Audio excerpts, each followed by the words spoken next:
नमस्कार दोस्तों, उम्मीद है आप सब बढ़िया होंगे। स्वागत है आप सभी का आज के इस सेशन में। आज हम एक बहुत ही महत्वपूर्ण और वर्तमान विषय को डिस्कस करने वाले हैं, जो कि इस बार संसद में भी चर्चा का विषय रहा था। सरकार के द्वारा कहा जा रहा है कि हम आने वाले समय में फार्मर्स डिस्ट्रेस इंडेक्स लेकर आने वाले हैं, जिससे हमारे किसानों को या हमारे कृषि भविष्य की तस्वीर को बदला जा सकता है। यानी कि एक ऐसा टॉपिक है जो कि सीधे तौर पर हमारी कृषि के साथ, हमारी किसानी के साथ और कृषि भविष्य के साथ, कृषि आर्थिक स्थिति के साथ जुड़ा हुआ है। तो चलिए इस टॉपिक को समझने की कोशिश करते हैं। अगर आप एक कृषि विद्यार्थी हैं जो कि खासकर कंपटीशन एग्जाम्स की तैयारी कर रहे हैं, या फिर आप एक यूपीएससी एस्पिरेंट हैं, या फिर आप एक कृषि विशेषज्ञ हैं, तो डेफिनेटली ये टॉपिक आपके लिए महत्वपूर्ण रहेगा। बहुत ही कम समय में इस पूरे टॉपिक को डिस्कस करेंगे, और अगर आपका कोई भी डाउट है तो नीचे कमेंट बॉक्स में कमेंट जरूर कर दीजिएगा। बाकी हम इसी प्रकार के टॉपिक और एग्रीकल्चर करंट अफेयर को समय समय पर आपके साथ कवर करते रहते हैं, तो उसके लिए हमारे चैनल को सब्सक्राइब करना भी मत भूलिएगा। अब चलिए इस टॉपिक को समझने की कोशिश करते हैं कि फार्मर्स डिस्ट्रेस इंडेक्स क्या है और ये सरकार क्यों लाना चाहती है। सबसे पहले आपको बताना चाहता हूं कि इस इंडेक्स को लेकर 2021 से सरकार कोशिश कर रही है। अच्छा, इससे पहले हमारे देश में इस प्रकार का कोई सूचकांक नहीं है कि जो हमारे कृषि को या किसानों की जो स्थिति है उसको समझा जा सके और उसके अनुसार हमारे कृषि के अंदर कोई एक डेवलपमेंट स्टेप लिया जाए ताकि किसानों की उस स्थिति को सुधारा जा सके। ये एक इस प्रकार का इंडेक्स है या सूचकांक है जिसमें हमारे भारतीय किसानों की आर्थिक, मानसिक और सामाजिक स्थिति को समझा जाएगा, उनके संकटों को समझा जाएगा कि ये संकट किस प्रकार के हैं और उनको कैसे सुधारा जा सकता है। ये एक मल्टी डायमेंशनल अप्रोच कह सकते हो, क्योंकि इसमें जैसे मैंने आपको कहा कि इसमें किसानों की जो आर्थिक स्थिति है, इकोनॉमिक कंडीशन है, उसको भी देखा जाएगा, सोशल कंडीशन को भी देखा जाएगा, और जो मेंटल कंडीशन है या जो मेंटली उनके स्ट्रेस है उनको भी समझा जाएगा। यानी कि यहां पर इकोनॉमिकल, सोशल और मेंटल, इन तीनों स्ट्रेस को ध्यान में रखते हुए इस इंडेक्स को, इस सूचकांक को बनाया जा रहा है। इसके अंदर आपके किसानों को जो बहुत सारी समस्याएं हैं, बहुत सारे संकट उनको जो झेलने पड़ते हैं, उन सभी को लगभग कवर किया जा रहा है। लगभग मेजर यहां पर 7 पॉइंट्स है जो आगे मैं आपके साथ डिस्कस भी करूंगा, साझा करूंगा। अच्छा, इसमें जो हमारे पारंपरिक तरीके थे उनको केवल फॉलो नहीं किया जाएगा कि केवल आमदनी और जो किसानों की उपज है उसको देखकर जो है आपका अंदाजा लगा दिया जाए कि किसानों की समस्याएं क्या है, क्योंकि किसानों की समस्याएं उतनी ही नहीं है, उससे परे भी बहुत सारी चीजें हैं जिनको कवर करना अभी जरूरी है। तो यहां पर हमारा central research institute of dryland agriculture, जो कि आईसीआर के अंदर में एक महत्वपूर्ण इंस्टीट्यूट है, संस्थान है, उसके द्वारा इस काम को किया जाएगा, जो कि आपके किसानों के लिए एक अर्ली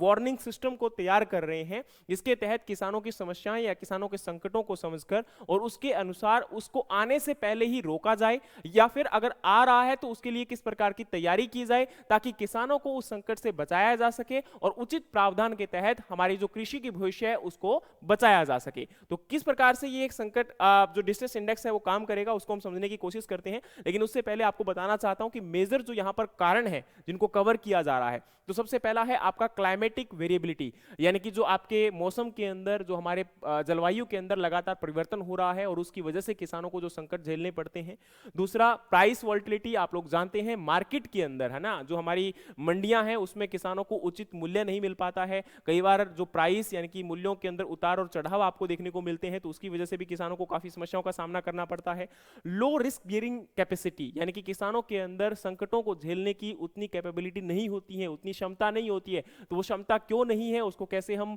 आपका इंप्रूव कर सकते हैं, कैसे उसमें सुधार लाया जा सकता है। मार्केट के अंदर अनसर्टेनिटी जो आपकी है, अनिश्चितता जो है, उसको हम कैसे इंप्रूव कर सकते हैं। सोशियो इकोनॉमिक वल्नरेबिलिटीज, यानी कि सामाजिक तौर पर बहुत सारी जो आपके गैप रह जाते हैं, उन गैप को कैसे फिलअप किया जा सकता है, उन सभी चीजों को इसके अंदर कवर किया जा रहा है। अब देखिए यहां अगर हम बात करें तो अभी तक हमारे भारत के अंदर इस प्रकार का कोई सूचकांक या इंडेक्स नहीं था जो कि पूरे भारत को, या ये कह सकते हो कि एक समान तौर पर देखते हुए हम सभी किसानों की समस्याओं को समझ सके और उसको, उन किसानों की समस्याओं को आने से पहले ही रोका जा सके। और दूसरी तरफ अगर देखा जाए तो हमारा पायलट लेवल का एक एनालिसिस जो है ऑलरेडी कंडक्ट किया गया था 2020-21 में, उसके बारे में हम आगे बात करेंगे कि उससे क्या बेनिफिट मिला, क्या हमारा वहां पर जो है आंकड़ा निकल कर आया और उससे किस प्रकार से हमारा आने वाले समय में बेनिफिट हो सकता है। Indicate early stage development of structural distress measurement, यानी कि इस जो आपकी स्टडी की गई थी ऑलरेडी 2021-22 और 22-23 के अंदर, तो उससे ये निकल कर आया था कि हो सकता है कि हम एक स्ट्रक्चरल अप्रोच के तहत किसानों की समस्याओं को या किसानों के संकटों को समझ सकते हैं और उसको जो है सुधार किया जा सकता है। इसके अलावा अगर हम बात करें तो इस डिस्ट्रेस इंडेक्स के अंदर मल्टी डायमेंशनल अप्रोच के तहत मैंने जैसे आपको कहा था कि क्लाइमेट जो वेरिएबिलिटीज है, मार्केट अनसर्टेनिटी है, लो रेजिलियंस ऑफ स्मॉल फार्मर है, तो उन सभी को समझते हुए किस प्रकार से हम यहाँ पर जो है किसानों की समस्याओं को समझ सकते हैं और उसको आपका सुधार सकते हैं। तो इसमें जैसे आपको मैंने ऑलरेडी कहा था कि 7 पैरामीटर्स को कवर किया जा रहा है। अच्छा, इस 7 पैरामीटर का मतलब क्या है? पहले इस बात को समझने की कोशिश करिएगा कि हमारे किसानों को संकट किस प्रकार के हैं, उनको समझने के लिए ऐसा नहीं है कि डायरेक्टली जो है किसानों की उपज को देख लिया जाएगा, उनकी आमदनी को देख लिया जाएगा। सबसे पहले जितनी भी आपकी न्यूज़ है या सोशल मीडिया है, उनके माध्यम से आपका डेटा कलेक्ट किया जाएगा कि कौन से क्षेत्र में ज़्यादा समस्याएं हैं और किस प्रकार की समस्याएं हैं, उनको कलेक्ट करके रखा जाएगा। फिर उसके बाद सीधा किसानों के साथ बातचीत की जाएगी, खासकर जो छोटे और मझले किसान हैं उनके साथ डायरेक्ट कांटेक्ट में रहकर उनसे पूछा जाएगा, उनसे समझा जाएगा कि किस प्रकार के संकट किसान झेल रहे हैं, किस प्रकार की समस्याएं किसानों को आ रही हैं, उनको भी समझा जाएगा। और उसमें महत्वपूर्ण बिंदु 12 प्रकार के सवाल रखे गए हैं, 12 प्रकार के डायरेक्ट क्वेश्चन रखे गए हैं, जिनके माध्यम से हर किसान को तो नहीं पूछा जा सकता, लेकिन एक बड़े बेस से पूछा जाएगा कि वही वहां पर क्या समस्या हो रही है और किसान किस प्रकार के संकटों का सामना कर रहे हैं। अब इसके अलावा 7 और पैरामीटर हैं, उनमें सबसे पहला है एक्सपोजर टू रिस्क, दूसरा आपका है एडेप्टिव कैपेसिटी, तीसरा है सेंसिटिविटी, और चौथा आपका है मिटिगेशन एंड एडेप्टेशन स्ट्रेटजी, और फिफ्थ आपका यहां पर है ट्रिगर्स, और नेक्स्ट आपका है साइकोलॉजिकल फैक्टर, और लास्ट में आपका है इंपैक्ट। तो देखिए यहां पर इन सभी फैक्टर्स को अगर हम समझने की कोशिश करें तो सबसे पहला, जैसे मैंने आपको कहा था कि एक्सपोजर के अंदर 3 इंडिकेटर, अब हर एक फैक्टर के अंदर आपके 3 इंडिकेटर रखे गए हैं। पहला आपका है loss due to pest and disease, यानी कि आपका किसी भी किसान को बीमारी के कारण या जो आपके कीट के अटैक के कारण कितना नुकसान हो रहा है। दूसरा आपका है loss due to flood and cyclone. अब जैसे आपको पता है कि पूरे भारत के अंदर समस्या एक नहीं है, समस्याएं हर जगह पर कुछ अलग हैं। या तो किसी जगह पर बीमारी का प्रकोप बहुत अधिक है, किसी जगह पर कीटों का प्रकोप बहुत अधिक है, कहीं पर तो आपकी फ्लड यानी कि बाढ़ की समस्या अधिक है, और कहीं आपकी साइक्लोन की समस्या है, और कहीं पर सूखे की समस्या है, और कहीं पर आपकी, जैसे मैंने आपको कहा कि बाढ़ की समस्या है, अधिक बारिश की समस्या है। तो उनको अलग अलग तरीके से इन 3 इंडिकेटर के माध्यम से आपका जो एक्सपोजर है कि मतलब वहां पर नुकसान होने की आशंका कितनी अधिक है, उसको मेजर किया जाएगा। दूसरा इसके अंतर्गत अडेप्टिव कैपेसिटी, मतलब कितना उस नुकसान को झेला जा सकता है। तो जैसे यहां पर education of the head of house hold, यानी कि कितने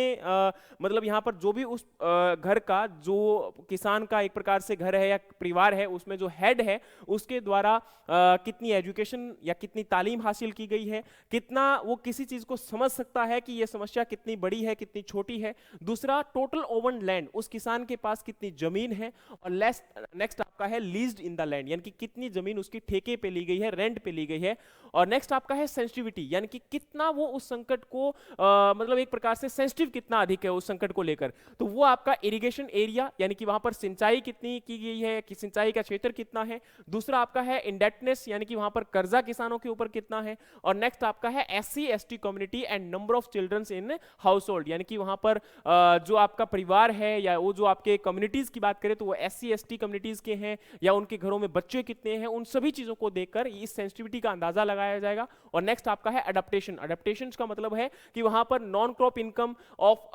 total household income and thereafter number of government scheme, household benefit and household saving, यानी कि इसका मतलब ये है कि वहां पर किसानों के द्वारा और कौन कौन सी अप्रोच को फॉलो किया जा रहा है, या उनके पास कोई आमदनी के और भी अतिरिक्त स्रोत हैं या नहीं है। जैसे कि किसान केवल खेती से ही कमाई कर रहा है या उसके अलावा भी किसान की कोई और आमदनी है, क्योंकि कई बार होता है कि कुछ लोग या घर के अंदर 1 या 2 लोग जो होते हैं वो सरकारी जॉब में होते हैं या कहीं प्राइवेट जॉब कर रहे होते हैं या कहीं पर मजदूरी कर रहे होते हैं, तो उनकी कमाई का साधन केवल किसानी ही है या इसके अलावा भी वो लोग कहीं से कमाई कर रहे हैं, तो इस चीज को भी मेजर किया जाएगा। फिर उसके बाद ट्रिगर्स, मतलब मेनली यहाँ पर इनफॉर्मल क्रेडिट कितना है, pressure from the repayment of loan कितना है, lack of cash in hand to meet the immediate farm expenses, यानी कि अब यहाँ पर ये चीज को चेक किया जाएगा कि किसानों के ऊपर जो कर्जा है वो फॉर्मल क्रेडिट है या इनफॉर्मल क्रेडिट है। इनफॉर्मल क्रेडिट का मतलब होता है कि किसान जो है वो कई बार बैंकों से कर्जा ना लेकर, वहां पर वित्तीय संस्थानों से कर्जा ना लेकर, वो जमींदार से, आड़तीये से लोन ले लेता है, जो कि उसके ऊपर इनफॉर्मल क्रेडिट रहता है और वहां पर कहीं ना कहीं दबाव भी अधिक रहता है।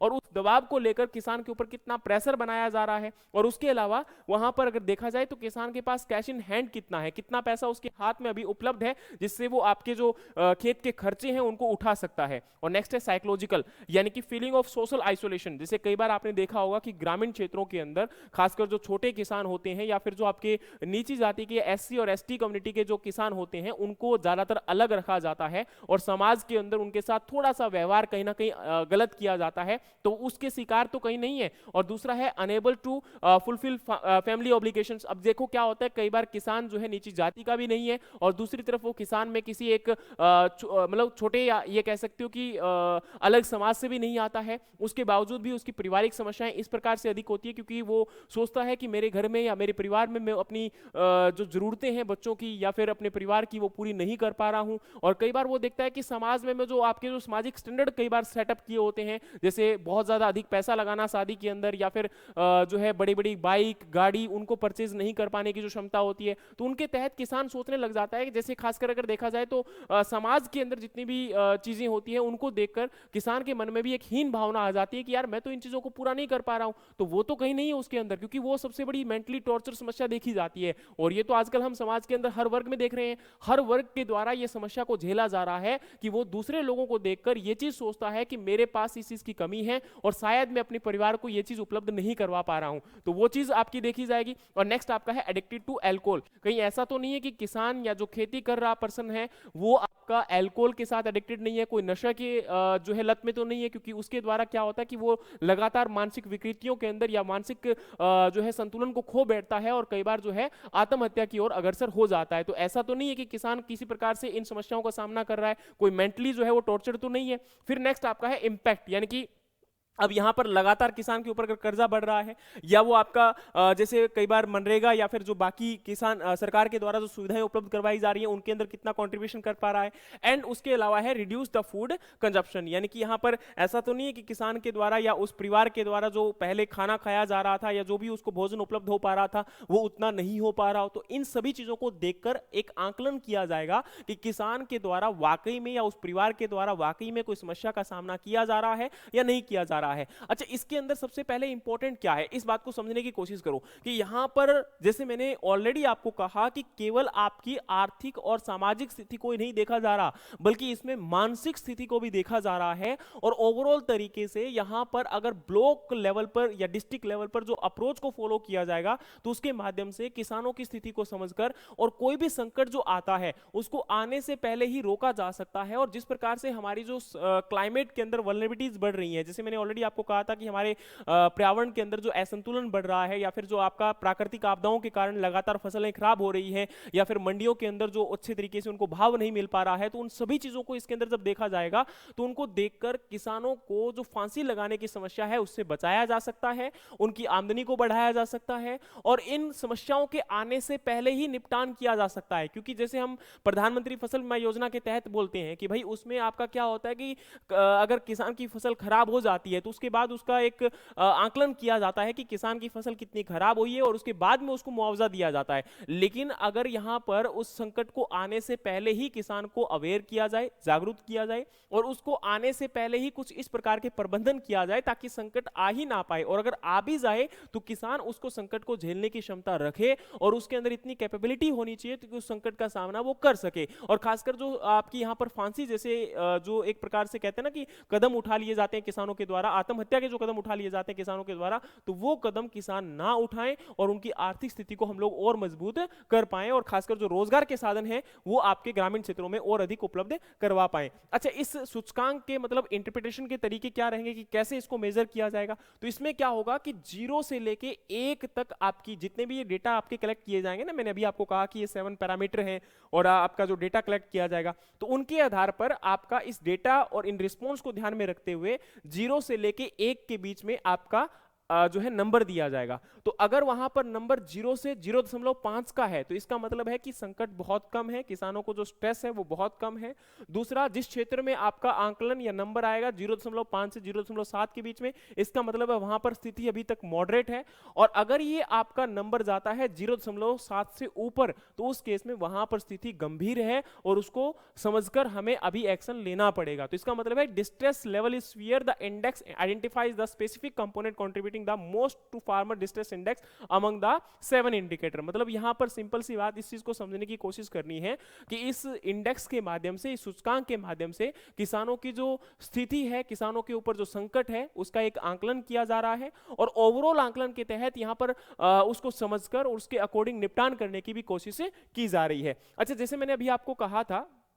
कि ये जो आपका फार्मर्स डिस्ट्रेस इंडेक्स है वो केवल पहली बार नहीं है इसको लेकर, इससे पहले भी एक पायलट स्टडी की जा चुकी है। तेलंगाना और आंध्र प्रदेश के जो रीजन्स यानी कि उन राज्यों को कवर किया गया था और खासकर जो रेनफेड रीजन था हमारा उनको कवर किया गया था। और किसके द्वारा कवर किया गया था? क्रीडा के द्वारा। ठीक है। अच्छा, यहां पर अगर हम बात करें तो एग्रीरियन डिस्ट्रेस एंड प्रधानमंत्री फसल बीमा योजना and analysis of rainfed agriculture और स्टडी 2020-21 और 21-22 के दौरान की गई थी और इसमें यह देखा गया था कि उन किसानों के द्वारा कौन कौन से संकटों को झेला जा रहा है, किस प्रकार की समस्याएं किसान सामना कर रहे हैं। तो उनको देखकर और खासकर यहां पर जो इंश्योरेंस स्कीम थी लिंकेज, उसको ही ऑब्जर्व किया गया था। तो जिस प्रकार से मैंने ऑलरेडी कहा कि प्रधानमंत्री फसल बीमा योजना के तहत किसान की फसल का जो आंकलन है वो फसल खराब होने के बाद किया जाता है और उसके बाद उसको मुआवजा देने की जो है बात की जाती है। लेकिन यहां पर इस फार्मर्स डिस्ट्रेस इंडेक्स को बनाने का एक ही औचित्य है कि इसके माध्यम से कोशिश की जाए कि संकट को पहले तो आने से पहले ही रोका जाए और अगर फिर भी आ जाता है तो उसको मुआवजा डायरेक्ट बेनिफिट ट्रांसफर के माध्यम से जल्दी उपलब्ध करवाया जाए ताकि किसान को इन समस्याओं का सामना ना करना पड़े। तो जैसे मैंने आपको कहा कि कोर ऑब्जेक्टिव यहां पर क्या है कि एक तो ये अर्ली वार्निंग सिस्टम है, यानी कि इसके अंदर पोस्ट वार्निंग सिस्टम नहीं है, अर्ली वार्निंग सिस्टम है, यानी कि समस्या आने से पहले ही आपका जो है इसके अंदर संकेत दिए जा सकते हैं। दूसरा, आपका पॉलिसी यहां पर आने वाले समय के लिए किस प्रकार की नीतियां बनाई जा सकती है, किस प्रकार की स्कीम्स को बनाया जा सकता है और इसके अलावा यहां पर मेनली जो स्टेक होल्डर्स हैं उनको असिस्ट किया जा सकता है कि किस प्रकार की सिवियरिटी है, किस प्रकार की जो स्ट्रेस की कंडीशन है, ताकि उसको समझकर जो आने वाले समय में आपका एक बेहतर तरीके से डिसीजन लिया जा सके, निर्णय लिया जा सके उसको लेकर। तो ये आपका क्या है? Fore warning mechanism provide an alternative of up to 3 month in advance and enable the preventive action instead of reactive response. यानी कि अब यहां पर जैसे मैंने ऑलरेडी कहा कि एक आपका अर्ली वार्निंग सिस्टम है, तो ऑब्वियस सी बात है इसमें समस्या को पहले ही समझा जाएगा और लगभग कहा जा रहा है कि 3 महीने पहले ही आंकलन किया जा सकता है और उसके माध्यम से आपका एक प्रिवेंटिव एक्शन लिया जा सकता है। जैसे हम बोलते हैं ना, prevention is better than cure. तो आपकी बीमारी आने से पहले ही अगर हम उसको रोक लें तो डेफिनेटली आपका खतरा कम किया जा सकता है। तो वही चीज यहां पर है कि आपका एक प्रिवेंटिव एक्शन लिया जा सकता है और रिएक्टिव रिस्पॉन्स से ये काफी बेहतर हो सकता है क्योंकि उससे हमारा जो खर्चा होगा वो भी कम आएगा और समस्याएं भी आपकी कम हो सकती है। तो चैलेंजेस और लिमिटेशंस की बात करते हैं तो देखो, एक तो अभी तक इसको नेशन वाइड इंप्लीमेंट नहीं किया जा सका, ठीक है, यानी कि पूरे देश के अंदर अभी तक इसका विस्तार नहीं हुआ है, जो कि बहुत जरूरी है क्योंकि आज के समय में किसान इस बड़े संकट से या बड़े समस्या से गुजर रहा है। वहीं दूसरी तरफ अगर देखा जाए तो डेटा कलेक्शन एक सबसे बड़ा चैलेंजेस है, यानी कि जिसकी बात की गई थी, जितने पैरामीटर अभी आपके सामने रखे गए थे, उन पैरामीटर्स के माध्यम से हर जगह से डेटा को कलेक्ट करना और खासकर जिस एरा में हम लोग जी रहे हैं, डिजिटलाइजेशन जरूर हो चुका है लेकिन अभी भी जो आपके आंकड़े तैयार किए जाते हैं वो केवल ऑफिस में बैठकर तैयार करते हैं। सही मायने में जो सही किसान है उससे उन आंकड़ों के बारे में नहीं पूछा जाता, उन रिपोर्ट्स के बारे में नहीं पूछा जाता और उनसे उन समस्याओं को नहीं जाना जाता, जिसकी वजह से लगातार यहां पर जो आपकी नीतियां बनाई जाती हैं, जितनी भी स्कीम्स आती हैं वो ग्राउंड रियलिटी पे नहीं पहुंच पाती हैं और उनका सही तरीके से कोई काम नहीं होता। जैसे मैं भी आपको बताता हूं, अभी रिसेंटली आप लोगों ने देखा होगा कि बारिश के कारण बहुत सारे किसानों की फसलें खराब हो गई। चलो, किसानों की फसलें खराब हो गई उससे कोई फर्क नहीं पड़ रहा, लेकिन जो फसलें मंडी में आ चुकी थी, अभी सोचकर देखिए कि हमारे देश को आजाद होने को 70 से ऊपर साल हो चुके हैं और उसके बावजूद भी हमारे देश का मंडीकरण जो सिस्टम है, मंडी का जो सिस्टम है, उसमें हम इतनी सुविधा उपलब्ध नहीं करवा पाए कि किसान अपनी फसल को वहां ले जाकर अच्छे से स्टोर कर सके, रख सके, कम से कम जो बारिश जैसी स्थितियां होती है उनसे अपनी फसल को बचा सके। देखो, उसने फसल को काट लिया, बहुत अच्छी तरीके से वो लेकर आ चुका है, क्योंकि खेत में खड़ी फसल खराब हो जाए चलो फिर भी मानते हैं, लेकिन मंडी के अंदर लेकर पहुंच जाता है और उसके बावजूद उसकी फसल खराब हो जाती है, वो एक बड़ी दयनीय स्थिति है। तो अभी तक हम उस समस्या को, उस इंफ्रास्ट्रक्चर को बिल्डअप करने में असक्षम हैं और आज हम लोग विश्व गुरु बनने की बात करते हैं। बड़ी मतलब एक यहां पर ना दोहरी बात समझ में आती है, बाकी आप लोग जानते होंगे इसको लेकर, है ना। और नेक्स्ट आपका है इंस्टीट्यूशनल कैपेसिटी को बिल्डअप करने की जरूरत है, रियल टाइम मॉनिटरिंग यहां पर बहुत जरूरी है। तो ये सब चीजों को हम अभी तक करने में अक्षम हैं और जिसके कारण ये जो फार्मर डिस्ट्रेस इंडेक्स जिसकी बार बार सरकार के द्वारा बात की जाती है, क्योंकि ये अभी की बात नहीं चल रही है, 2023 के अंदर भी सरकार ने संसद में इस बात को उठाया था, 2024 में भी उठाया था और 2025 के अंदर भी इसकी बात चली थी और अभी रिसेंटली 2026 आ चुका है। बाकी हम लोग समझेंगे, देखेंगे कि कब ये इंडेक्स बन पाता है, लेकिन अगर बनता है तो बहुत अच्छी बात है। सही तरीके से इंप्लीमेंट होने से वाकई में हमारे देश के किसानों का और इस देश की कृषि अर्थव्यवस्था को आगे बढ़ाया जा सकता है। बाकी आप लोग बताइए क्या वाकई में इस प्रकार से हमारे देश को आगे बढ़ा सकते हैं या फिर ठीक है। चलिए, तो बढ़ते रहिए, पढ़ते रहिए, मेहनत करते रहिए, मिलते हैं नेक्स्ट वीडियोस में, तब तक के लिए जय हिंद, जय भारत।